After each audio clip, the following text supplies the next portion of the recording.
Welcome to Board Gamers Anonymous, the podcast about board gamers and the insane fun we have at the table together. This is Chris. Hey, and this is Anthony.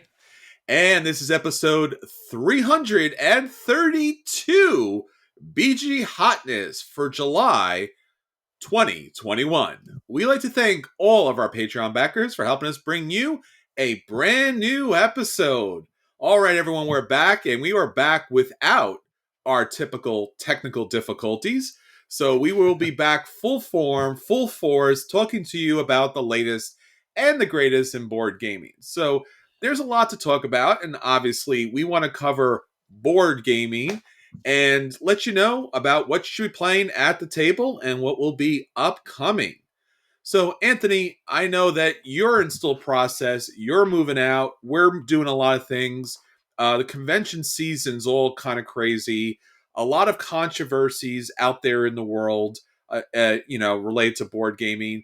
And honestly, I think just in a nutshell, I think we want to say be excellent to each other. I mean, isn't that it? I mean, please, yes, please. Let's do the right thing.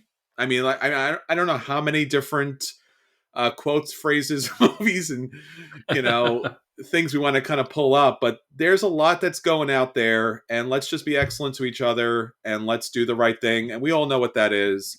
And especially at the table, we want everyone there. So please think of everybody, please include everyone, and please be safe out there, because we are sincerely hoping to see you all back at the table this upcoming convention season.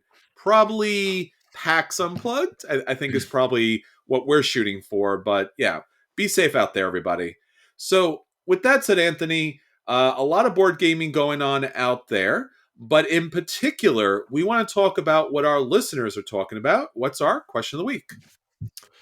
Yeah, let's dive into it. I just want to second everything you said. It's been obviously a crazy long year, and board games keep us going, and being able to get out there and play them has been amazing. So as we do every week, we throw it to the listeners. We ask them a question, they give us their answers, and often those answers are insightful, they're interesting, they're things that I would think of, and this week has been really good for that.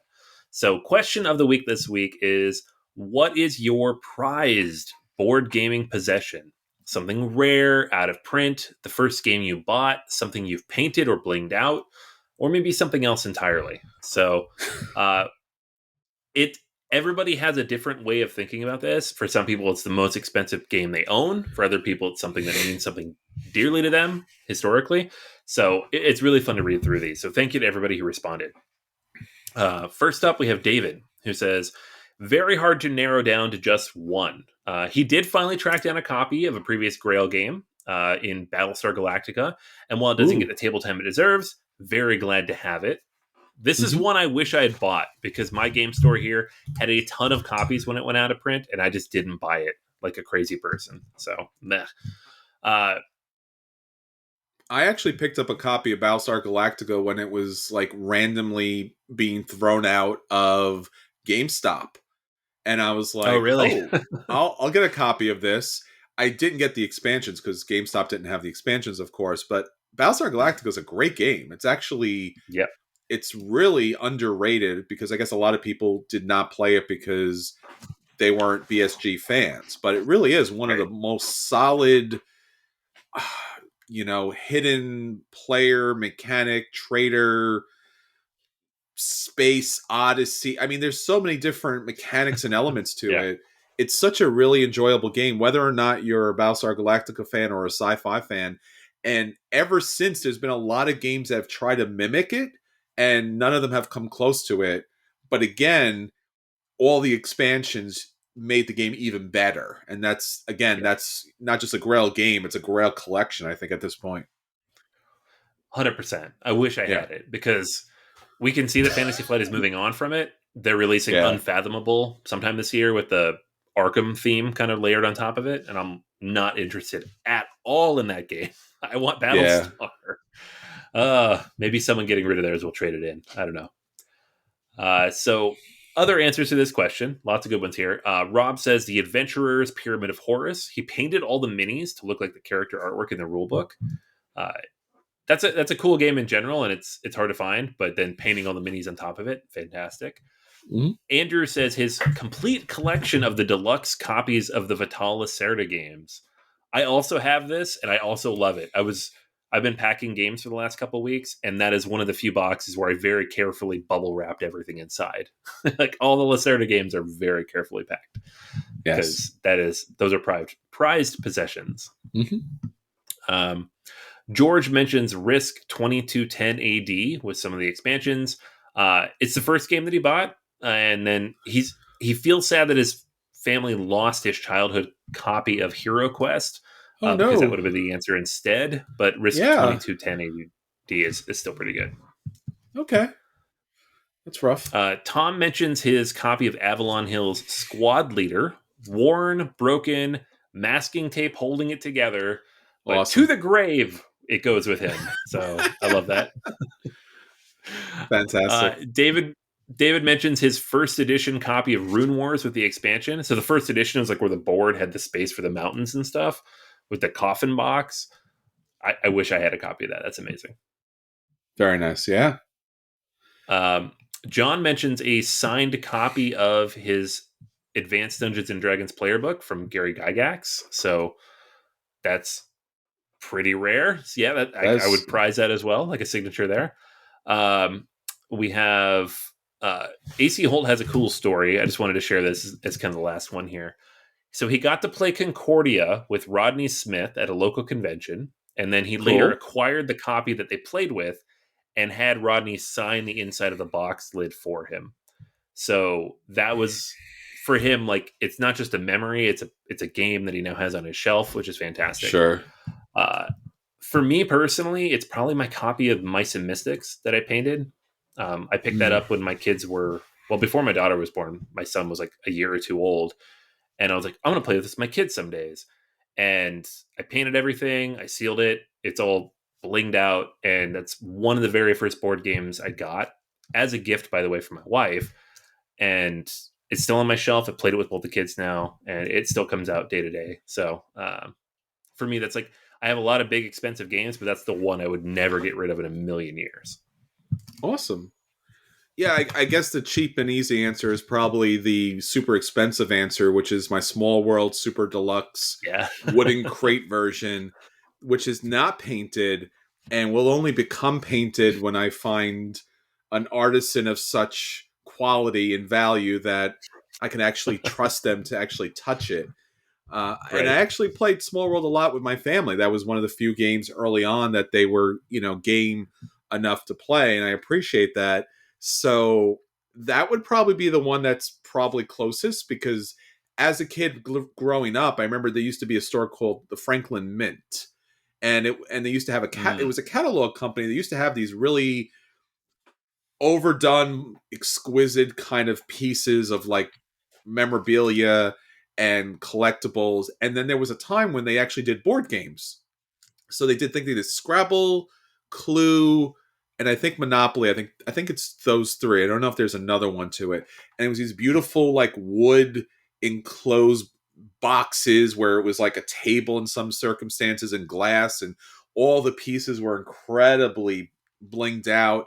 Everything was metal and just gorgeous. I remember as a kid seeing those things and just being like, wow, this is a childhood game, but it's the most fantastic thing in the world. But at the time, those, and obviously even still today, I mean, I think they ran like, I can't even remember, $250, $350 for some $100. And I was like, do I really want a copy of Monopoly that bad of that level? I'm like, nope. But I always did it. I did really like the Clue version of it, which seemed pretty cool. But yeah, when Small World came out in that big wooden crate, it just reminded me of my childhood and going, this is incredibly expensive and insane to pick up and to back and all those things. But yeah, I wanted to own at least one of those things. I don't own any other kind of like really unique rail games. Not that I know of, at least not that I know of, but other than maybe some old RPG books that I've kept over the years just because they were really fun to read through. So, yeah, I think again, a Grail game, especially, and a game that you love, and the value of it is different for everybody. Whether you get it played, whether it's pristine condition, or how you picked it up. I think my version of Coliseum that we picked up just randomly going through game stores, and I found it on the shelf, and it was out of print. And at the time, they were like, "This game from Days of Wonder will never be reprinted because there's some like legal dispute." And I picked it up for full MSRP. And back in the day, that was something you typically did not do because board game, stores and online were giving very good prices. And I was like, I should get this, and I love it. And then for a while, it was a Grail game, and then eventually, I think it was Tasty Minstrel came out with another version, and I was like, I'm gonna keep mine. And their version, I think, generally is thought of as worse. At least the art style and the production was a little bit downgraded. So I still hold on to that as another Grail game because I remember that was like a Grail find. Like when you go through a store and you find the game that you're looking for, you're just so amazed that it's actually sitting on a shelf. Because these days you can find everything online except those little small game stores that happen to have something on there. So yeah, a lot of great games. And we definitely want to hear from you and let us know what you're really interested in getting to the table, especially if they are Grail games. So as always, please hit us up on all our social medias because that's how we know more about your Grail games and we can talk about them more in the future. The question of the week happens each and every week on Facebook and Twitter. And of course, you can always respond on YouTube. This live podcast is actually being recorded and being posted on YouTube. So if you ever wanted to see what we look like, especially as Anthony packs away his collection and as I'm in my auxiliary correct collection. This is not the collection. This is kind of like the backup collection. This is like the games in the corner that like just ended up there for some reason or another. So yeah, it's a lot of fun. And thanks for shouting out, everybody. Appreciate it. All right, Anthony. So that's what's going on with our listeners. Let's get on to the games that we want at the table. Let's talk about our acquisition disorders. All right. Yeah, mine is pretty simple. It'll be relatively short because it was just announced, I think, yesterday, maybe the day before. And that is the Lost Ruins of Arnak Expedition Leaders, the first full printed expansion for this game. This is one of my favorite games from last year. I continue to play it. I continue to play it solo. It's on Board Game Arena now. I've played it on there multiple times. There's a solo campaign that I've completed twice now. Absolutely love this game. I'd probably continue to play it if I hadn't already packed it away for the move. It is in a box somewhere over here. So I will not be playing it for the next month, unfortunately. But the expansion has literally everything I want in an expansion. 1, no 5th player, because boo. They're not doing that. Good on you. 2, asymmetrical player powers. You play as one of 6 leaders, each equipped with a different skill set and unique play style to give you an edge in overcoming the island's challenges and dangers. That's a quote from them, but it's perfect. It tells you exactly what you need to know. Got unique player powers, unique player boards, and unique starting decks. That's awesome. I love that. That's the one thing I would have asked for, and they've done it. So I'm already on board. There is also alternative research tracks. So we have kind of some variety there for the research track, which is static on both sides of the board right now. And there's new items and artifact cards because, of course, there are. Those decks are actually relatively small. Like if you play the game 20, 30 times, you know all the cards pretty well, and you know what's coming out. So honestly, all I would ever ask for is the unique player powers, and then they added some other stuff in there. So I'm 1000% on board with this. It's supposed to come out at Ascent in Europe, but they have specifically said United States, it might be a little delayed because of the COVID shipping situation, which I think at this point we're all well aware of what that is. So, yeah. We'll get it eventually, but it's coming out this fall. I'm super excited for it. I will buy this as soon as I physically can. And that is Lost Ruins of Arnak Expedition Leaders.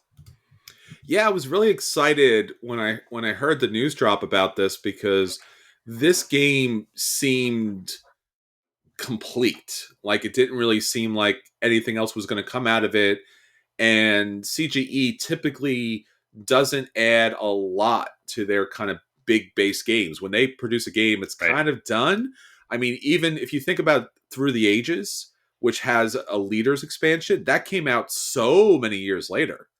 That was not a Right. recent release. Like usually the way games are going these days, you got the board, you got the main game, and then the expansions come almost immediately, maybe 6 months after. So when they released this, I was like, what?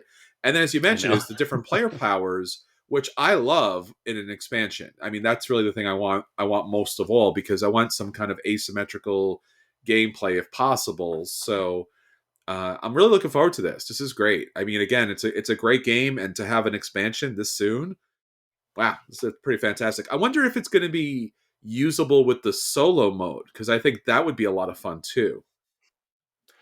I mean, I don't know why not. Sure. Whether the balance is there or not, it doesn't really matter because you're playing solo. You're just playing it to have Yeah. fun with Yeah. it. Some people might care. I personally don't care when something imbalances the solo mode in a game. I just want to play. Like it's fun. I want to play But solo you're mode. right. Like exactly, yeah. But you're right. Like CGE games, they don't churn out expansions. Like even Adrenaline, that expansion came 2 or 3 years Sure. later. Sanctum never got one. Through the Ages, that's like 10 years later. Dungeon It's Lords, Dungeon Pets, they didn't get expansions. Not that I can remember off the top of my head, but yeah. Yeah. So like this quickly, and it's part of it. I think it's because the game was such a big hit. Yeah. Uh, and yeah, I'm just really excited for it. So hopefully it gets here soon because I know the shipping situation right now is a nightmare. So We try not to cover super depressing news. We're talking about board games, but yeah, that could have been a whole right, segment talking about how shipping is going to get more expensive and take longer to get to us. So there, right. see, you made us do it. Now we got to talk about the depressing part of that. I don't know. I'm Do you want to sorry. talk about? Do you want to talk about Loki now? Because we could talk about Loki. That's kind of a fun topic. Shift gears. Spoilers ahead. Alternate timelines where you get board games on time and they're relatively inexpensive. Yeah. Variant erase. No. Well, clearly, I don't know if this is a sacred timeline or not, but I don't know. It is what it is. Speaking of sacred timelines and sacred games and Grail games, I can't believe I did not mention my Grail game. So, as Anthony knows, one of my greatest Grail games of all time is Defenders of the Realm. It is one of those unique games that kind of goes above and beyond the genre for me because I'm not a co-op fan, and while I do like the high fantasy stuff, it's not typically something I go to. So to have a game that utilizes a lot of the pandemic mechanisms and this old school kind of fantasy area, it's kind of surprising. But over the years, I've loved playing this game, and I've collected as much as possible from this game. The only thing I did not collect, at least at this point, is the painted minis, because the minis in this game are like old school bad. They're like just Yeah, they generic are. blobs of plastic. And Eagle Griffin Games has been good enough to paint them for you. So if you want to pay $4 or $5 per mini that's painted, by all means do so. I don't personally care for the paint jobs, and it almost hurts me to look at them painted like that. Now, there is, of course, a longer story to all of this, and I won't go to the longer story, but the very short version of the longer story was at one point we were told by the company owner, or one of the company owners, that Defenders of the Realm was going to get a legacy mode, that there was going to be Oh a yeah. Kickstarter, and Defenders of the Realm was going to get a completely redone, super blinged out, upgraded system where you would be playing this epic tale, and then things would change like legacy systems typically do. And we waited, and it never came out. It never came out, and there was just thoughts about it. And well, it turns out that they just recently sent out an email about a week ago. If you were, connected to them in some way, and they have two new expansions that are coming out for the base game of Defenders of the Realm and a revised board. Now, this is good, but at first I was like, "Oh, that's really nice," but I will wait for the Kickstarter expansion version of this. But in the email, and I think probably somewhere in the information, it makes a note that Richard Lanius, the creator of Defenders of the Realm, was Obviously, they must have had some sort of conversation or some sort of decision, and the fact that they did not decide to come out with a full thematic re-release here. So what they ended up deciding to do is they are not releasing the Kickstarter legacy version of this. This will be it. This will be the final expansions to the game, and it will not get any kind of redux, I guess, at least unless something radically changes in the future or they get purchased or something of that nature. This will conclude this series. So if you've never played Defenders of the Realm, this is a really good time to pick it up. If you've played it and enjoyed it, this is probably a really good expansion for you. So let me start off with the boring stuff first. There's a revised board. Now, if you played Defenders of the Realm on the board, I've never had a problem with the board, but some of the colors didn't necessarily match up with some of the cards or how they played out, and there was some challenges as far as where the troops move. So instead of having an overly elaborate, beautiful board, they've made it more practical. So now the locations are easy to read. There's arrows on the road where the troops will kind of march, and just the images are just clearer. So there's a revised board in there. In addition to the revised board, as I mentioned, there's two more expansions. There's Companions and Catacombs. So what this expansion allows you to do is, in fact, add companions to your hero's team. So if you've never played Defenders of the Realm, what you're doing is you're playing a co-op game where you're one of these fantasy characters. There's a lot of different fantasy characters that you can play in this game. And this kind of expansion allows you to add additional companions that will give you special abilities and powers throughout the game. And as you're kind of pulling from this deck to get these companions to add to your campaign, events might be triggered. If events are triggered, then you're dealing with, situations that are dangerous for you and for all of your companions, not to mention the other players in the game itself. So this is really where the Catacombs come into play, because some of the events are bad, but there are also opportunities to gain treasures, because you'll be able to actually run a dungeon through a number of cards in which you have to defeat the different baddies and the different situations in the dungeons and defeat the kind of the main boss there. And you'll be able to pick up relics that will help you in your campaign. So it's almost like a side quest. So we talked about Rune Wars before, where there was situations where you'd be playing the game and then your hero would do a hero thing. That's pretty much it. Your hero's out there, but now you could have a separate adventure. This is one of the things I really loved about Defenders of the Realm, was it allowed you to play a game where you felt like you were really the hero. It played up the stats, it played up the character, and there wasn't that alpha gamer problem. And here it allows you to go on a quick separate adventure to kind of do some fun stuff. In addition to that, there's another expansion called the Heroes Colon expansion. Now, what this allows you to do is allows you to build up your character different traits. So combat, control, movement, you'll actually be able to make a unique character in this game. And there's over 30 character cards in the game, and there's different companion cards. There's a lot of ways to build your character up. So I personally have all the different player boards, and I love it. I really do. I love all the different, old school traditional characters in the game.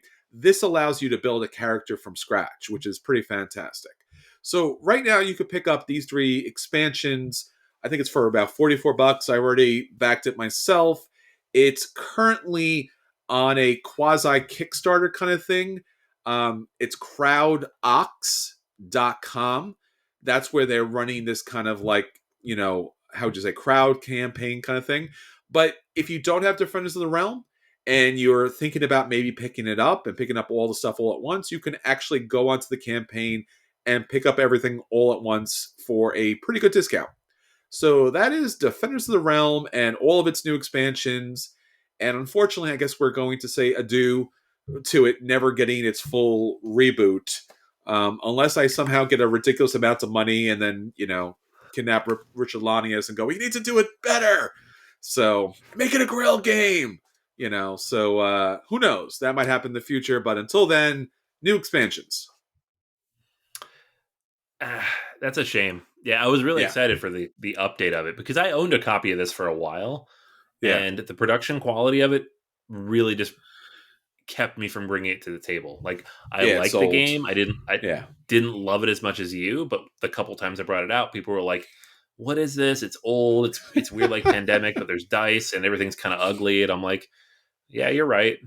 So, I don't own it anymore, but I was always like holding out hope they would relaunch it and it would be like this new 2.0 amazing, beautiful edition. And it's sad to hear that's not going to happen. It's true. So yes, I'm the last steward of this kingdom, so to speak. But yeah, check it out. All right, so that's the games that we want to hit the table and our expansions that we want to hit the table before they no longer hit the table. Anthony, let's talk about the games that did hit the table. We'll let people know if they should run out and pick those games up because they are a buy. If they should sit down at the table and play them because they're a play. If those games are a dodge, they should avoid them at all costs. Or if those games are burned because not only are they not Grail, they are really like fool's gold because they are not worth the money that they look to be. So what do you have up this week? All right. So a friend of mine managed to get a copy of MicroMacro Crime City. This Ooh. is the Spielweiss Pegasus Spiel. I don't know. There's like 5 different publishers on this, but it was nominated for the Spiel des Jahres, and I was not one of the people early on who was like, "Woo, MicroMacro." I was. So I know you were. I remember that. It's funny, but I was not on board, and so I missed out on it. And it was not available. It's still not available. It's very expensive. It's hard to find. But a friend did get like one of the 3 copies that came into the local store, and we got a chance to play like the first 4 or 5 of the cases that come in the game. So I figured I'd give a quick rundown of it. It's not a comprehensive review because we did not do all 16, and the ones we did were mildly easy. Sure. But we got a good sense of the mechanics and how it works. So basically how this game works is you have a map or a picture or whatever you want to call it that is like almost 3 feet by almost 4 feet. It's massive. It's a big unfoldable thing. It comes in the box. It's all in black and white, but it's this isometric city with thousands of things going on in it. You know, there's different characters, and they're all unique and they're easy to track across the map. And all of this stuff represents different elements in these various cases that are going to come in the box, right? So each of the cases, you're going to open them up, you're going to run through the cards, and it's going to say, hey, this is a thing that happened, find where it happened. Okay, now where did they go? Okay, now what did they do when they got there? Okay, how did they get away? You know, and I'm being really vague because I don't want to like ruin any of the cases in the game because once you solve them, you've solved them and it's over. Yeah. But that's kind of what you're doing, right? So maybe you start out and they're like, find the coffee shop where, you know, on the east side of the map, right? And that's none of the ones I did. So if that happens to be one of the later ones, I'm sorry, but that's none of the ones I did. And so you look around the east side of the map and you find the coffee shop and you say, okay, it's on H2 because it's all on a grid. And the card will tell you, you're like, okay, it's H2. The person reading the cards will flip it over and they're like, yep, it's H2. And you continue to the next card. And then it'll be like, oh, okay, so somebody at the coffee shop stole a briefcase from someone else at the coffee shop. Where did they go? And so you look at the coffee shop and you try to find the character with the briefcase. Then you find the person who took the briefcase. And then it's hard to describe, but basically there's going to be different pictures of those characters throughout the map, like as a different points in the timeline, right? So everything's happening all at once on this giant map, but if you follow it sequentially, like you trace your finger, it happens and changes along the way. So you can see the course of the crime as it goes. So each of these cards is going to give you a clue or a direction or something to work with, and you kind of follow it along and you try to figure out what's going on. Whether, how did they get away in the crime? Where did they bury the loot? Where did they bury the body? Where did they, take the kitten that they took? Whatever it is, whatever the different crime happens to be. Sure. And that's basically it. That's the whole game. And if you solve it and you get through all the cards and you're like, yep, you found it, the end, you beat that particular case. The first case in the game took us 5 minutes. The second case took us 10 minutes. The third case took us 15 minutes. So they definitely scale up. We accidentally traced one of the cases to a different case, and it was fascinating and hilarious to we're going along. We're like, oh my God, he murdered her. And then we found out, like, nope, that's a different case. That's not at all what we're supposed to be doing. So um, it was a lot of fun. I don't. It's a funny thing because it is a game, but at the same time, it didn't really feel like a game. It felt like more like a group activity because we're all just kind of leaning over the table, looking at the map, tracing things along with our finger, and trying to figure things out. It gave me a similar vibe to like the Sherlock Holmes consulting detective games, but more boisterous. Like you have to stand up. You can't sit down and play this game. Everybody stands up. They look down at the table. They're looking around. Um, there's only like the one magnifying glass that comes with the game, so people are using their phones and like zooming in with that because it is like pretty tiny print on the map. But it was fun. I had a lot of fun with it. I could see why this was nominated for the Spiel des Jahres. The Sherlock Holmes Consulting Detective won the Spiel des Jahres back in the 70s, so they clearly like this kind of game, the deduction game. And it's a clever, unique take on it where they could release endless maps, endless cases. It's relatively inexpensive. This could become the new escape room type of thing where we see a new one of these every 6 months constantly, if enough people buy them. So I think it's fun. I think it's interesting. I'm excited to see more of it. I look forward to being able to find a copy of this inexpensively so I can play it with my family because I think the kids and my wife would enjoy it. But at the moment, it's hard to find. So I would not kill yourself to track it down because it is a relatively simple game. There's not a lot of stuff in the box. But when you do see it, or if you get a chance to play it with other people who pick it up, I recommend it. So it's MicroMacro Crime City.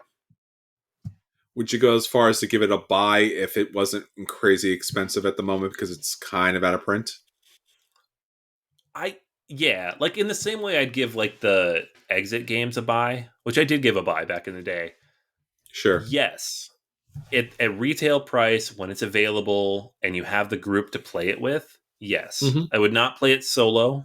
I would not pay more than retail price for it Sure. because it is consumable. Like when you Yes. finish a case, you're done. You know where everything is.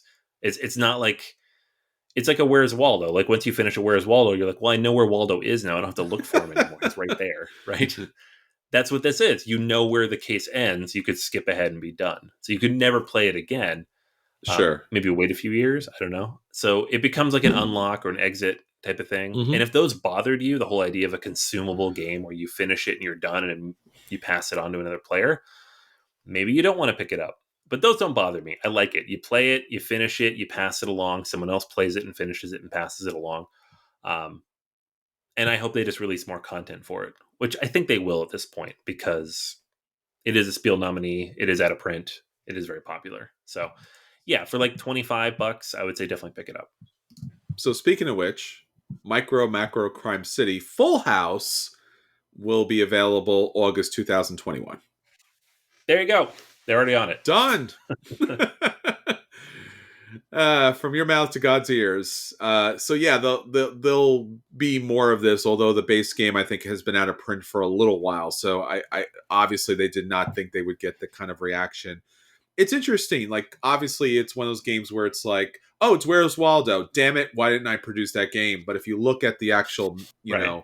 city, it is actually a really interesting idea that imagine again talking about unintentionally talking about Loki. Imagine all the timelines happening all at once in a Yep. print, and then being able to track the different timelines and variants as they kind of split off, and that's kind of genius.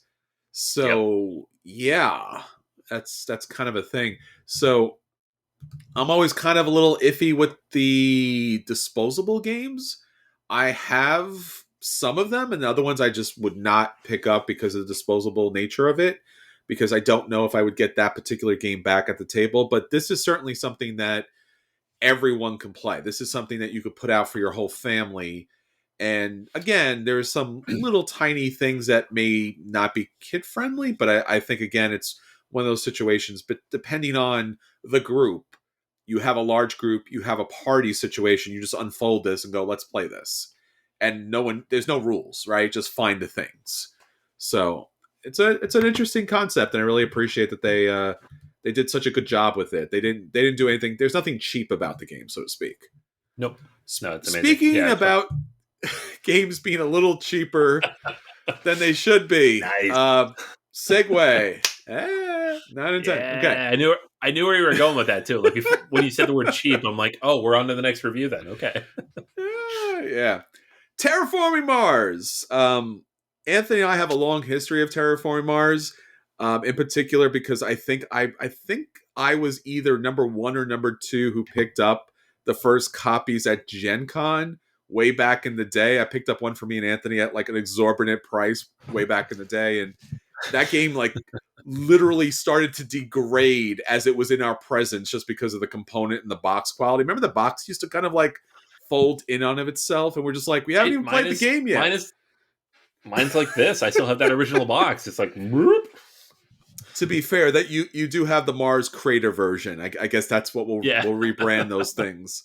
So Anthony and I have first edition versions of Terraforming Mars, and Anthony and I love Terraforming Mars. I don't want to speak for you, Anthony, but I think we're agreeable to that. That these right. games are definitely, I think, in our top 10 or around that.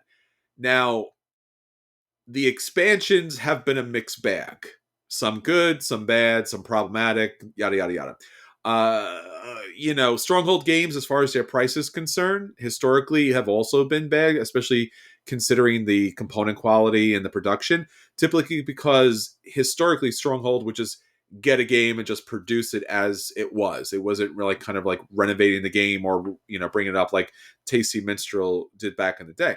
So, if you don't know Terraforming Mars, I'm surprised you're listening, but I'm so glad that you are.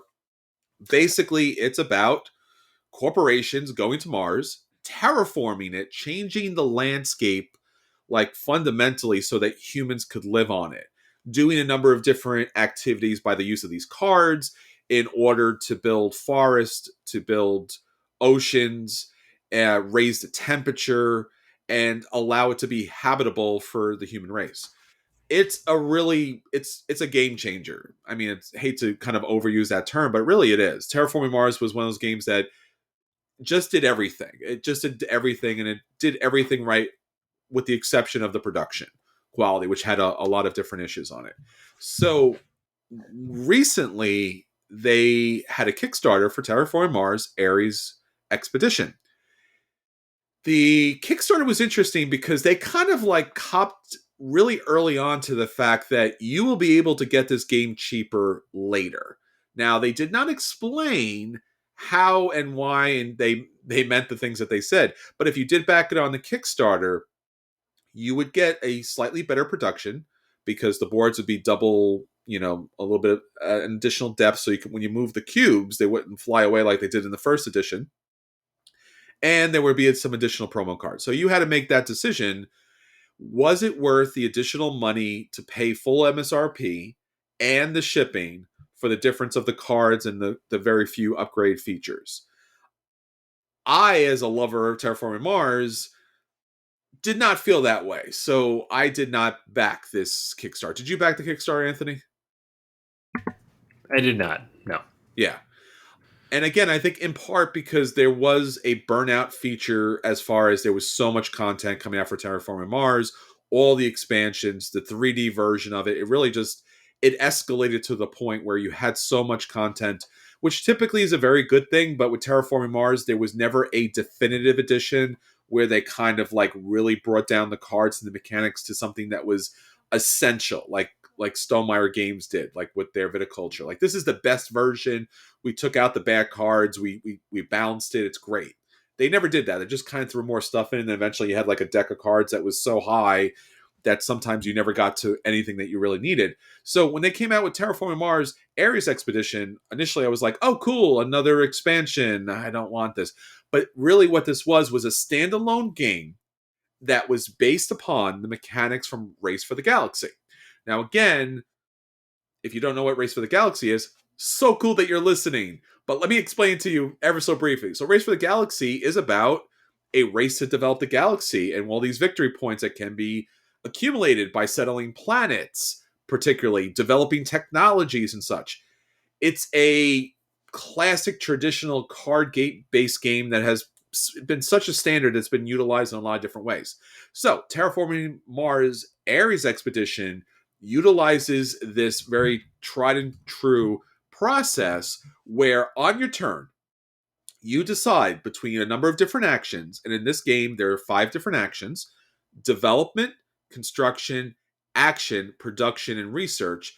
And you decide what action you want to do.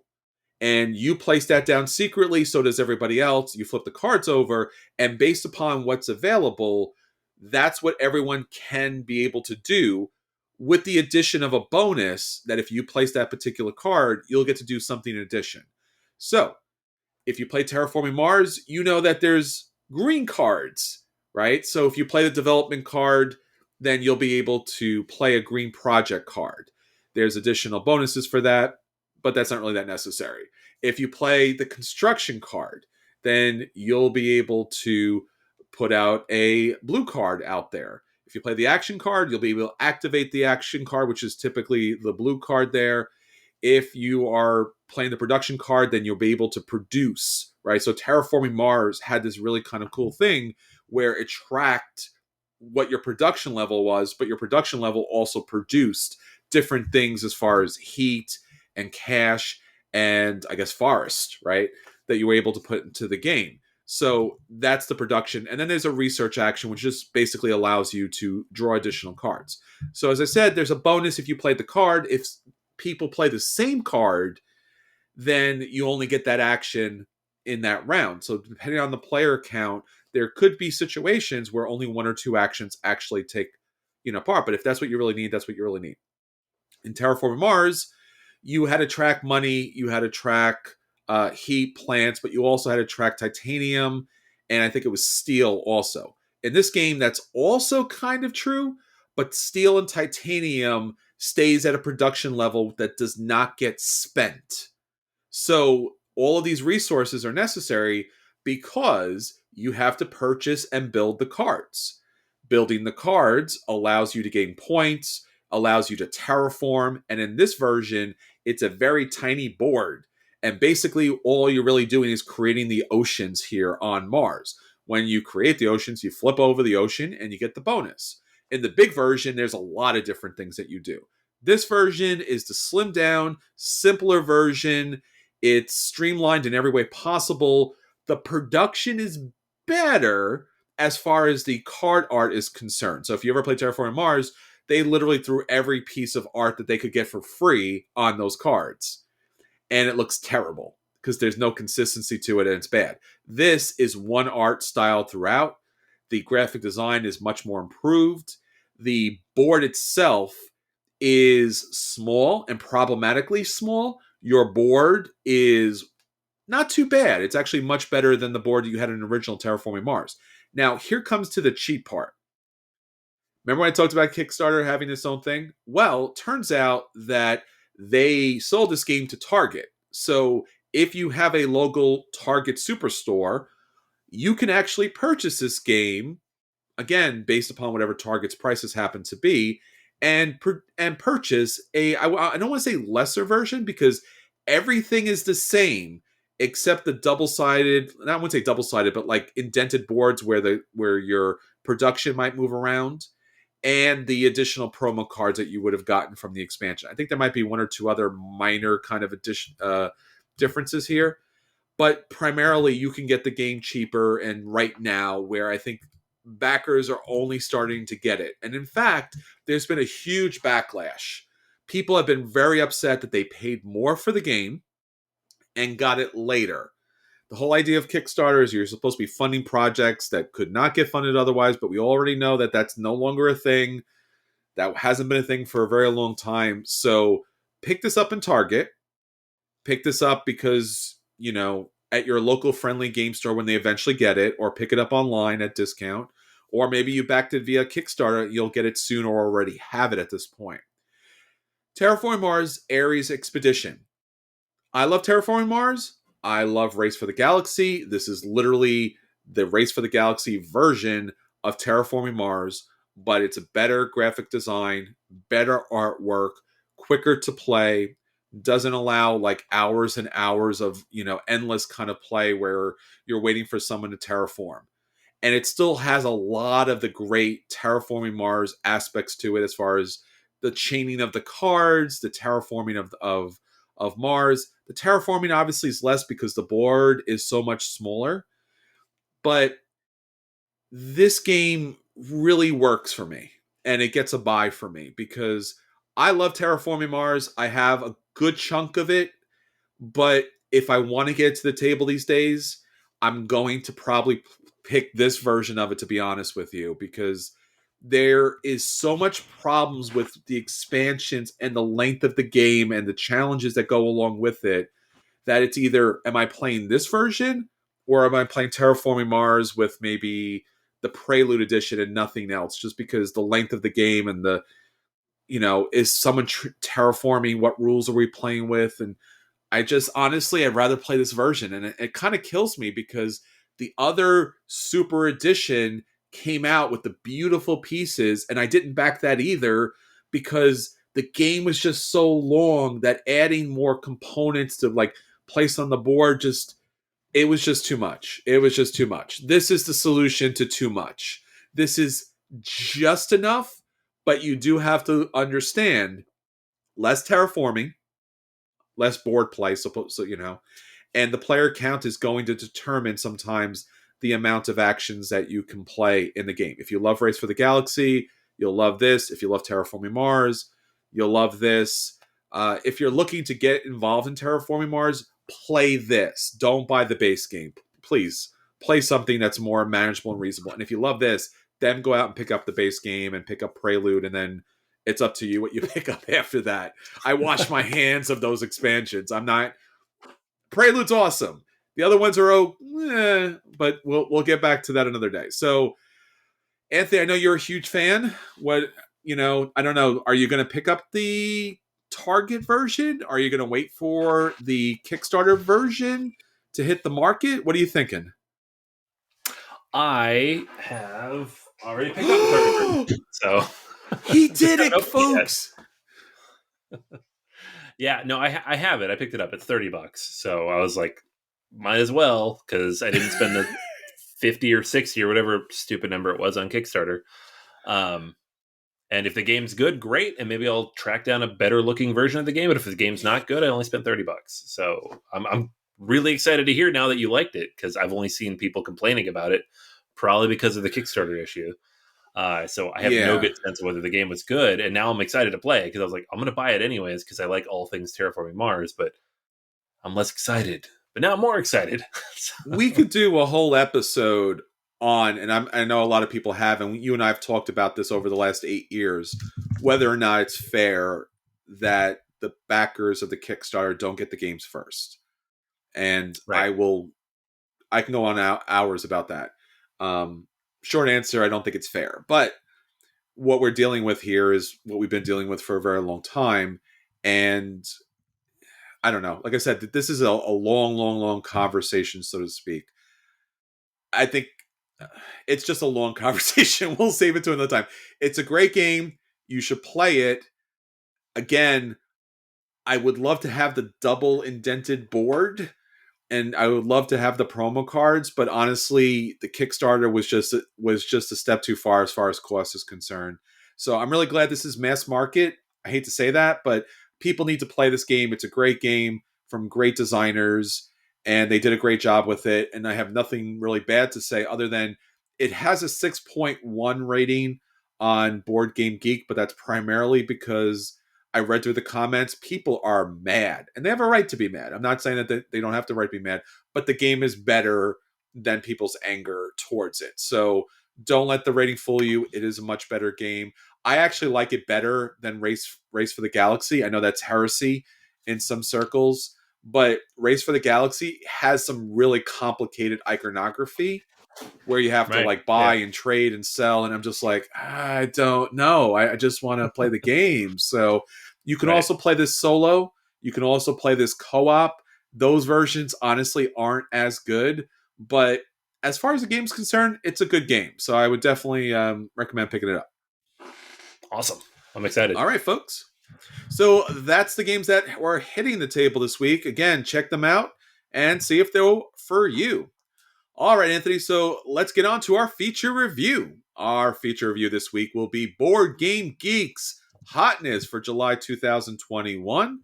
Obviously, gaming is getting back out there in the atmosphere, and the games are getting better and better, and games are starting to hit the market and starting to kind of hit Board Game Geek, because the conventions will be hitting in around September. So right now is a really good time to talk about all the new games that are hitting the table and the tablet. And in particular, I don't want to spoil anything for you, Anthony, but like one really interesting, thing that hit Board Game Geek recently too, maybe something Gloomhaven related. So, with that said, I will leave the list up to you, my friend. All right. Yeah, we will get to that one. Possibly at the end of this list. It's a variant. It's more Loki content that you never asked for. Oh, it's almost like we planned it, but we didn't. No, we did not plan it.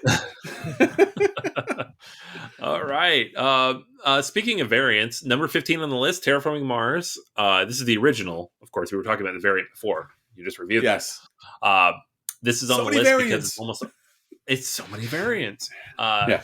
They just shipped the package of all the bonuses, and then Aries Expedition, obviously is out at Target now, so people are looking at the base game. Nothing new or interesting going on with Terraforming Mars, other than all of the new and interesting things going on with Terraforming Mars.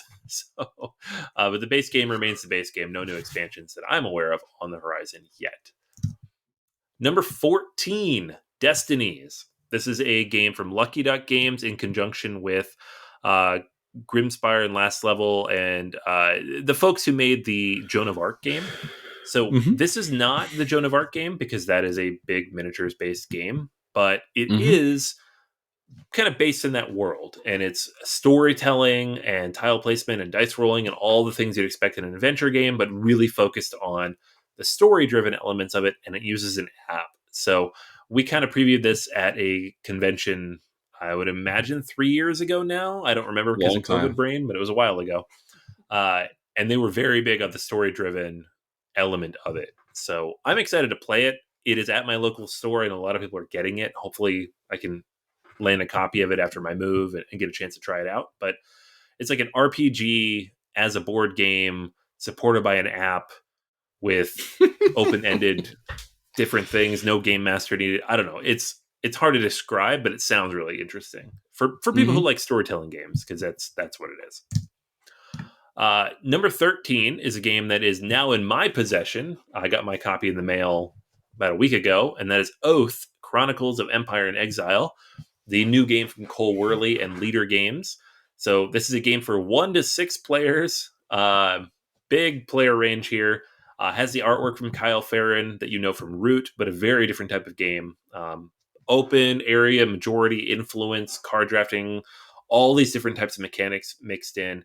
And then it has this concept where the game can carry over from game to game, but it's not quite a legacy game. Other people can drop in and out of the game as the world evolves. So I have not played my copy yet. I cannot tell you what I think, but I'm very excited. And as the reviews come out, I get more and more excited because everybody's like all about this. So I'm hoping I get a chance to play before I move with the people here in Pittsburgh.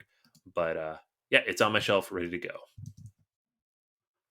Number 12, Arkham Horror, the card game.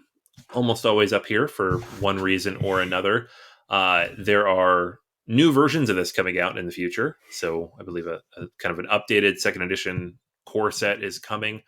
And then there's also the next kind of story-driven box, like the revisit for the Circle Undone, which has started to release. So just new content in general. I think they're generally done with the packs because they're switching over to the bigger expansions once a year model, but lots of content coming out in the near future for Arkham LCG regardless of that. So lots of people talking about that. Next on the list here, we have Great Western Trail.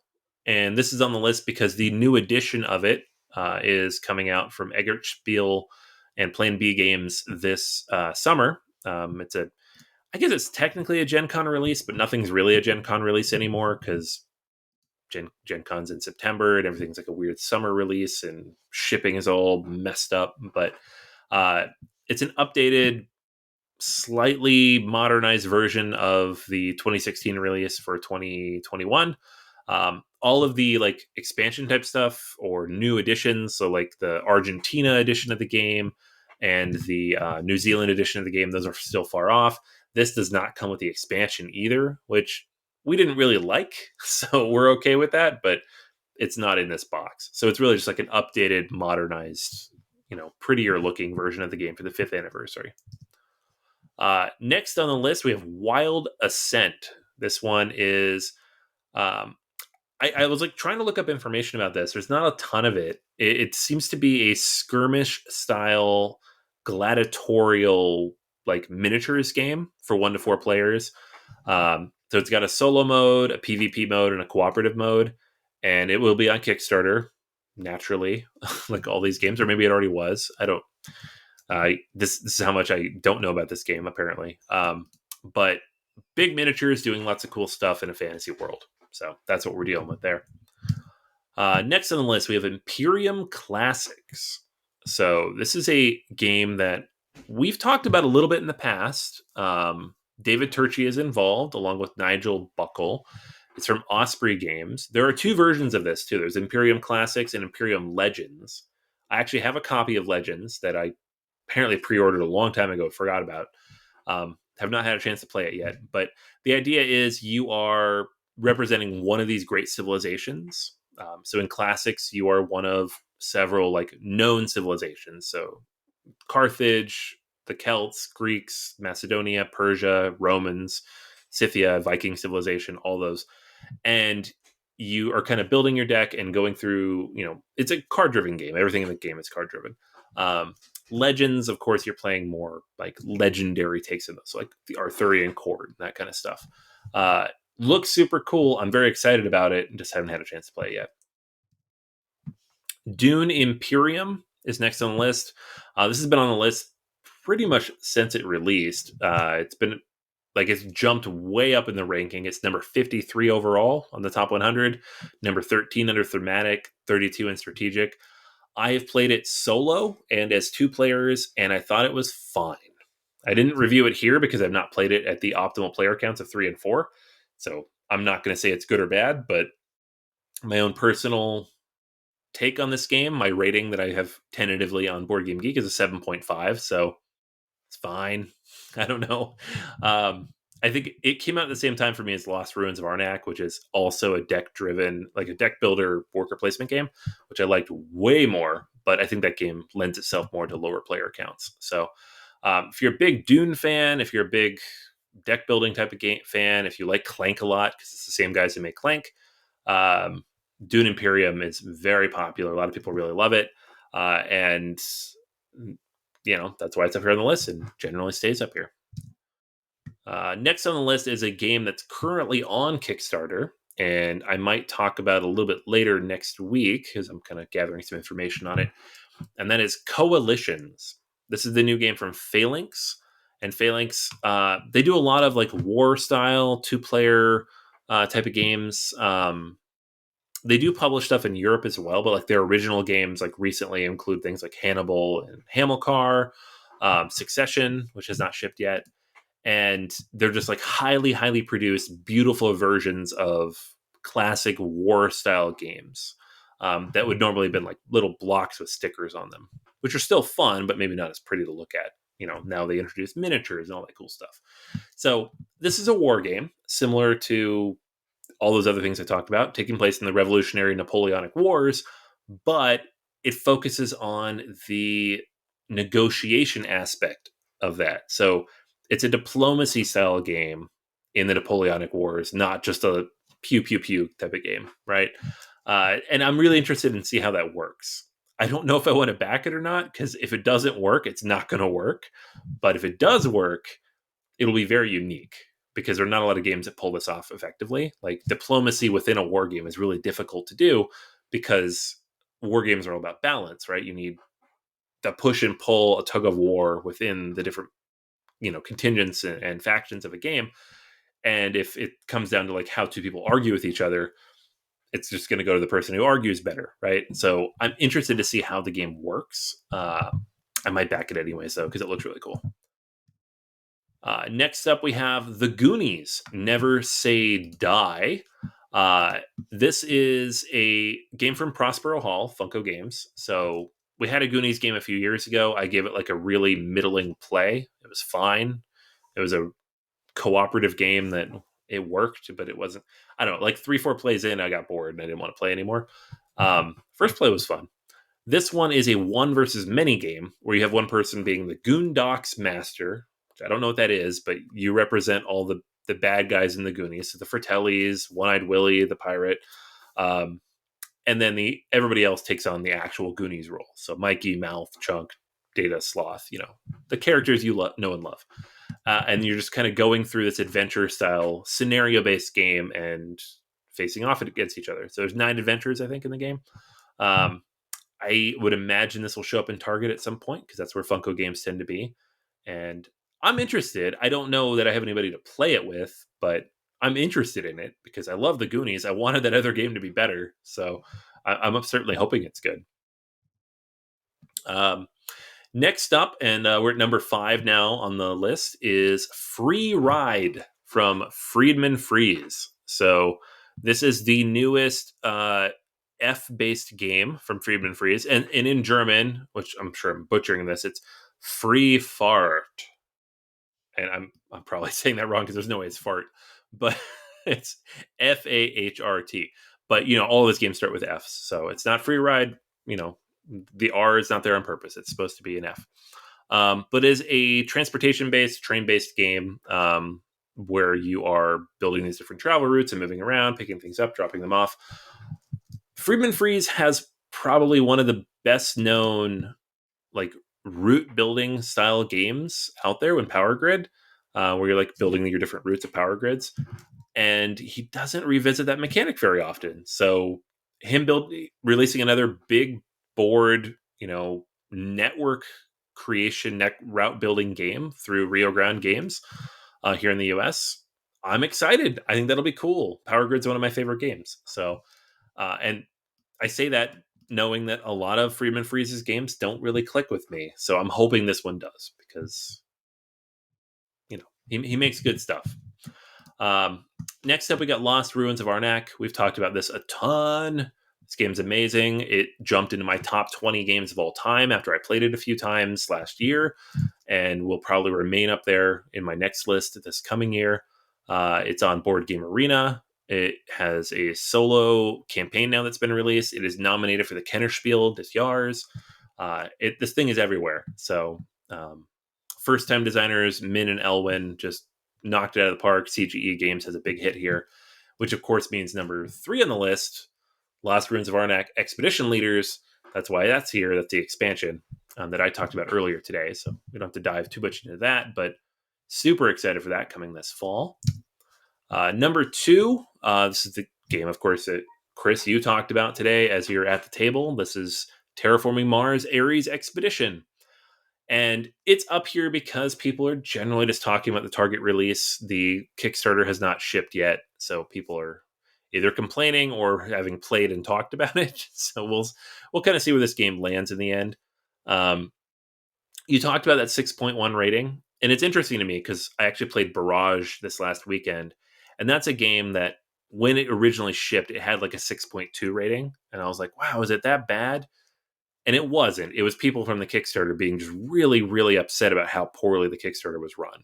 And it was terrible. Like, by component quality now, even with the upgrades, it's still terrible. But now it's like an 8.2 and it's in the top 100 because eventually it balances out with people who just play the game and didn't pay for it, right?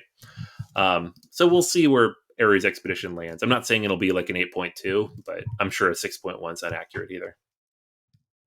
And then last but not least, Chris, you kind of sizzled this one, 10 minutes ago. Gloomholden is a 1 to 2 player game from community member Joel Klipfel. It is an 18 card version of Gloomhaven. No table required. You play it all in one hand. It's like Palm Island or some of those other button shy type of games where you just have a small deck of 18 cards. And you somehow capture all of Gloomhaven.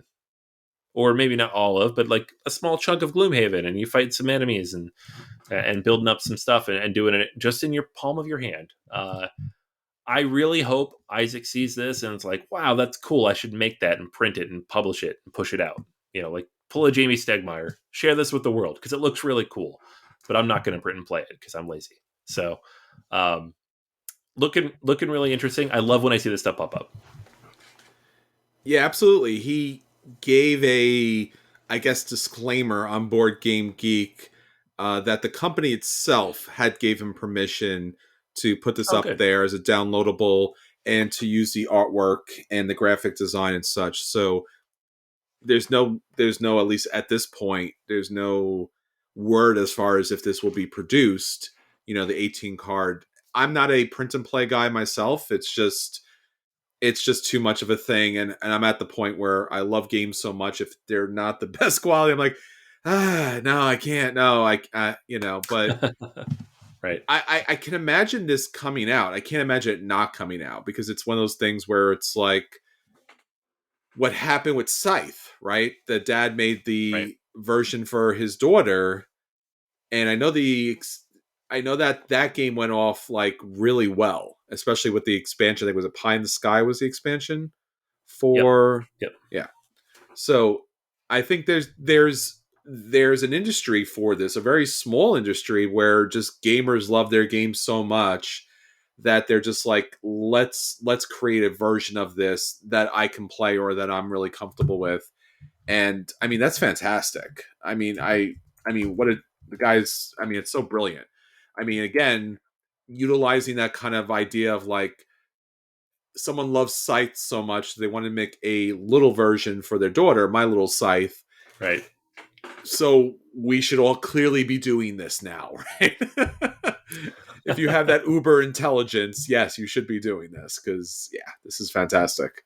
So Yeah. I feel like we're getting close to a top 10 list of like a fan created a thing and then they made it, right? Because we've got like the expansion for sure. Caverna, the Forgotten Folk. We've got Scythe has two, right? Because there's My Little Scythe plus the airships was a fan expansion as well. That's right. I forgot all about that. You're Yeah. absolutely correct. That was the Wind Gambit. That was something Yep. that they Exactly. kind of put in there. And I think there's a lot more too. There's a lot of those that are just kind of, but it's wonderful to see the person receiving the accolades that he deserves. So fantastic. All right, everyone. So that's everything for this week. Until next time, this is Chris, And this is Anthony. and we'll save you all a seat at the table. Take care, everyone. Bye. Bye.